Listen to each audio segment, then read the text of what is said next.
এটা করতে আমার 2 ঘন্টা মতন লেগেছে। কেনা মনে হচ্ছে শিবরাত্রিতে পড়বি, আমার সাথে বেরাবি, আমাকে কেউ কিছু কোনোদিনও কিছু বানিয়ে দেয় না। তোর গিফট। কি অবস্থা, স্টারবাক্সের ব্যাগের মধ্যে হ্যান্ডমেড পাঞ্জাবি। এটা হাতায় করতে পারতি। আরে আরে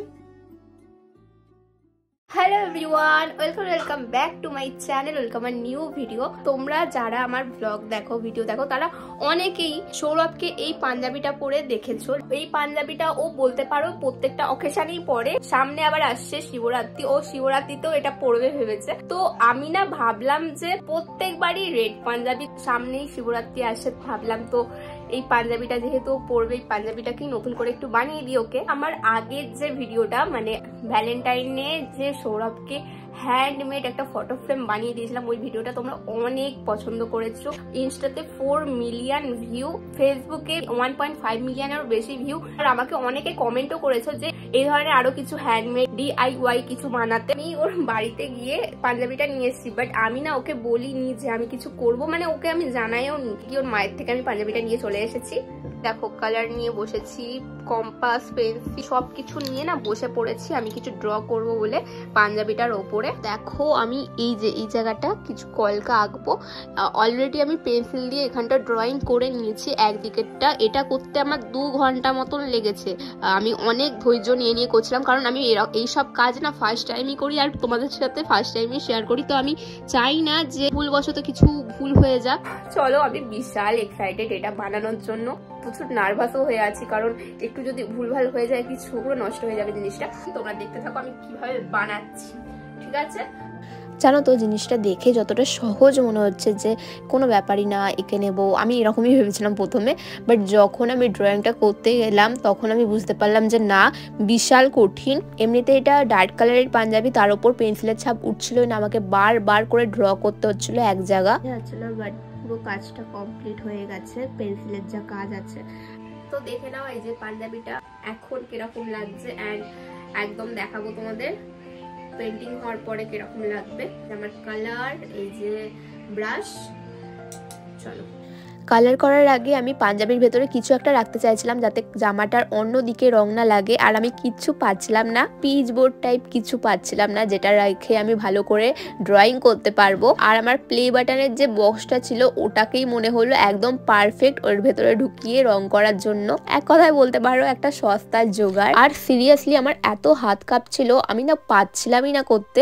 তোমরা এখন অনেক স্পিডে দেখছো ভিডিওটা, তোমাদের কাছে মনে হচ্ছে কি তাড়াতাড়ি করে নিচ্ছি, বাট এই জিনিসটা করতে আমার যে কত টাইম লেগেছে সেটা তোমরা পরে জানতে পারবে। আর হ্যাঁ, তোমাদের বলে দিই, এই যে এখন আমি ডিজাইনটা করছি এটা কিন্তু আমার নিজের ডিজাইন নয়। যখন এই পাঞ্জাবিটা বানানোর কথা ভেবেছিলাম তখন আমি প্রচুর সার্চ করেছি, ইউটিউব, ফেসবুক সব জায়গা থেকে সার্চ করে আমি অনেক ছবি কালেক্ট করেছিলাম, মানে এই টাইপের সব ছবিগুলো কালেক্ট করে তারপরে যে ডিজাইনটা আমার বেশি পছন্দ হয়েছে সেটাকেই আমি এখন তুলে ধরছি। আমি জানি না এটা কার ডিজাইন, বাট আমি তখন শুধুমাত্র স্ক্রিনশট মেরে এইভাবে রেখে দিয়েছিলাম, তোমরা এখন দেখতে পাচ্ছ স্ক্রিনে। আমি জানি তোমরা অনেকেই আমাকে জিজ্ঞেস করবে আমি কি কালার ইউজ করছি, কি ব্রাশ ইউজ করছি। তো এখানে আমি হোয়াইট কালারের ফেব্রিক কালার ইউজ করেছি, আর ব্রাশটার নাম্বার হলো 0.0। জানো তো, আমি যতগুলো না ভিডিও দেখছিলাম, ইউটিউবে বলো, ফেসবুকে বলো, ছবি দেখছিলাম, সেখানে সব জায়গায় রং করা থেকে স্টার্ট করছিল ভিডিও। আমি কোথাও দেখিনি যে পেন্সিল দিয়ে কিভাবে আঁকছে, তাই জন্য আমি বেশি করে আমার ভিডিওতে পেন্সিলের আঁকাটা তোমাদের তুলে ধরলাম, কারণ আমি না নিজে বুঝতে পারছিলাম না যে কিভাবে ছাপটা তুলছে, কম্পাসের সাহায্যে নাকি নিজেরাই হাতে করে করছে। মানে আমি না পুরো কনফিউজ ছিলাম যে কম্পাসে করে করলে কি জামাটা আমার ফুটো হয়ে যাবে, জামা ছিঁড়ে যাওয়ার সম্ভাবনা থাকবে, কারণ কম্পাস তো ছুচালো হয়। যতক্ষণ না জিনিসগুলো নিয়ে বসেছি ততক্ষণ বিশাল কনফিউজ ছিলাম আমি, তাই তোমাদের সাথে প্রথম থেকে শেষ অবধি সবটা শেয়ার করলাম যাতে তোমাদের কোনো প্রবলেম ফেস করতে না হয়। ফাইনালি এটা একটা দিক কমপ্লিট আমি করে ফেলেছি, আর তোমাদের বলে বলতে পারবো না আমার হাত পা। আমি মানে সেই বিকালবেলা বসেছিলাম, তারপর থেকে একটানা করে গেছি, এখন 9টা বেজে গেছে। আমি জানি না কি করে এত তাড়াতাড়ি সময় কেটে গেল।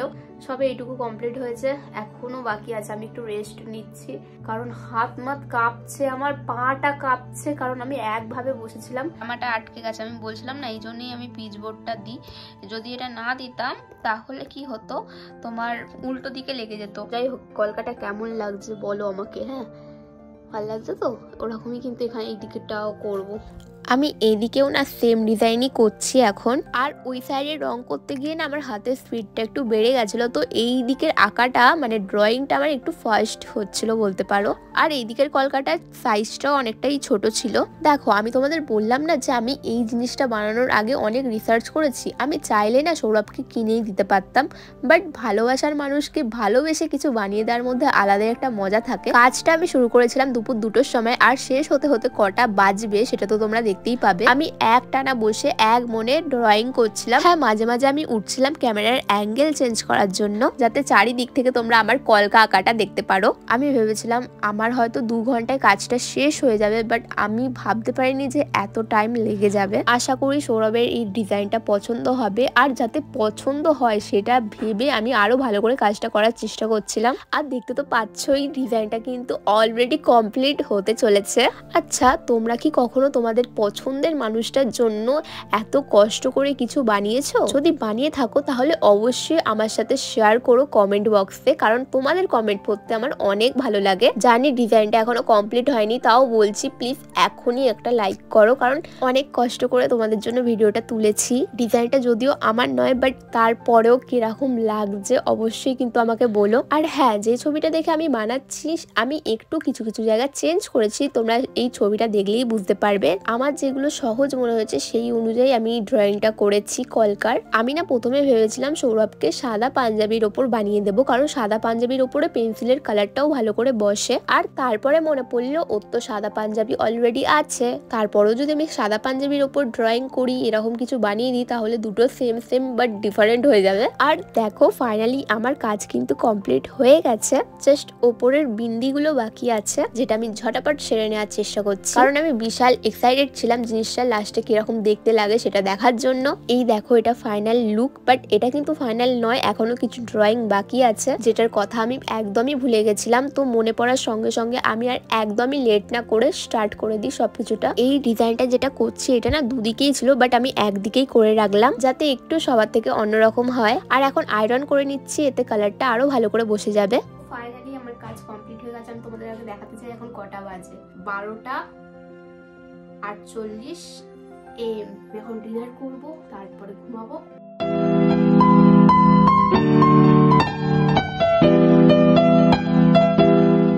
আর আমি এই মোমেন্টে কোনো ব্যাগ খুঁজে পাচ্ছি না, আমার কাছে স্টারবাকসের এই ব্যাগটা ছিল। আমি ভাবছি এটার মধ্যেই পাঞ্জাবিটা এখন ভরে রাখি আপাতত। কি অবস্থা স্টারবাকসের ব্যাগের মধ্যে, হ্যান্ডমেড পাঞ্জাবি।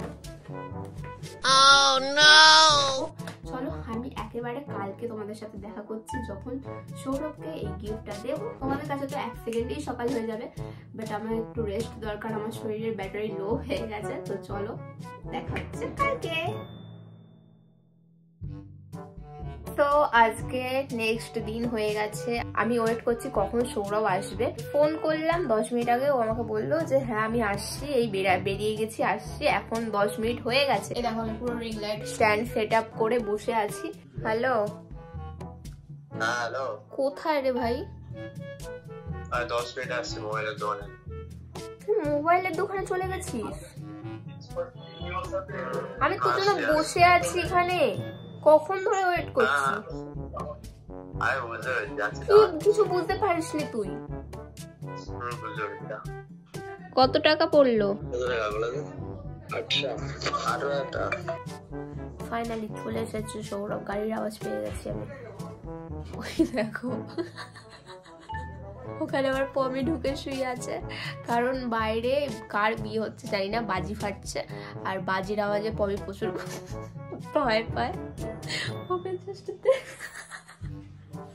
আমার সাথে সাথে ও গাড়ির আওয়াজ পেয়েছে, ওই জন্য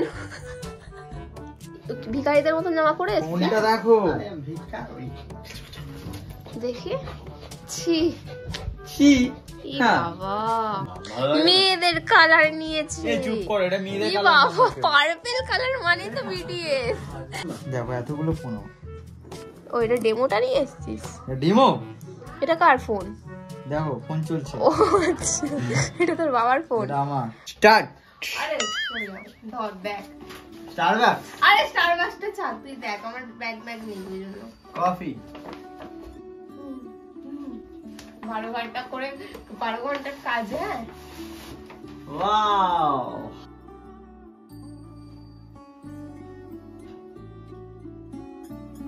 কেমন হয়েছে? হেভি। এটা রে বাহ ভালো লাগছে। হাতায় করতে পারতিস। হাতায় আমার পছন্দ না ওরকম হাতার মধ্যে। ছাপ তুলে এঁকেছো বাট ভালো লাগছে। ছাপ তুলে না, নিজে ড্রয়িং করেছি।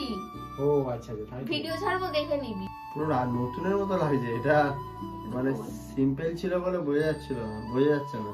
হেভি লাগছে রে। কেনা মনে হচ্ছে। ভাবতে পারিনি তুই এরকম বানিয়ে দিবি আমায়। কালকে পড়বি, আমার সাথে বেরাবি শিবরাত্রিতে, ঠিক আছে? আমার কি গিফট? আমাকে কেউ কিছু কোনোদিনও কিছু বানিয়ে দেয় না। তোর গিফট, তোর গিফট। আপাতত এটাই লাগা পায়ের মধ্যে। বাতা তো দেখো পুরো মুভ শেষ হয়ে গেছে। বাহ। ডিব্বা না, এটা টিউব শেষ হয়ে গেছে পুরো। এত যন্ত্রণা করছে। আমি ওকে বললাম তুই একটা না ওষুধ নিয়ে আসবি আসার সময় ফোনের দোকান থেকে বেরিয়ে, তাও আনেনি। ছেড়ে দে রাখ। এটা হাতায় করতে পারতি। আরে আরে হাতাটা আমি গুটিয়ে রাখি। ওই এটা হোলি দিন আমাকে এটা যেন কেমন ধরে। Just looking like a wow, এটা পরে দেখতে হবে ভালো হয়, তখন কালকে পরে দেখবে। এখন নোংরা জামা প্যান্ট পরে এখন যে করে লাভ নেই। গাইস, আমার এই জিনিসটা হেভি লেগেছে। আমার কিছু বানিয়ে দিয়েছে আমার জন্য। প্রথম কেউ এরকম জিনিস করলো, আমার খুব ভালো লেগেছে। আমি এটাকে হৃদয়ে আগলে রাখবো। প্রথম এর আগের গুলো যে বানিয়ে দিয়েছি, মানে এর আগে যে কিসের টি শার্ট, যাই হোক ঠিক আছে। খুব ভালো লেগেছে। কালকে পরে দেখাবো। আমরা শিবরাত্রিতে পরবো। আমি ম্যাচিং করে কালকে পরবো বলে এত কষ্ট করলাম। কালকে পরে একবারে শেয়ার করবো। তো দেখতে তো চলো, ভিডিওটা এই পর্যন্তই রাখছি। এখন হচ্ছে তোমাদের সাথে নেক্সট কোনো ভিডিওতে। এখনের জন্য টাটা। কি করছিস? আর দেখ এইখানটা ব্যথা। হ্যাঁ পুরো পাটাই ব্যথা।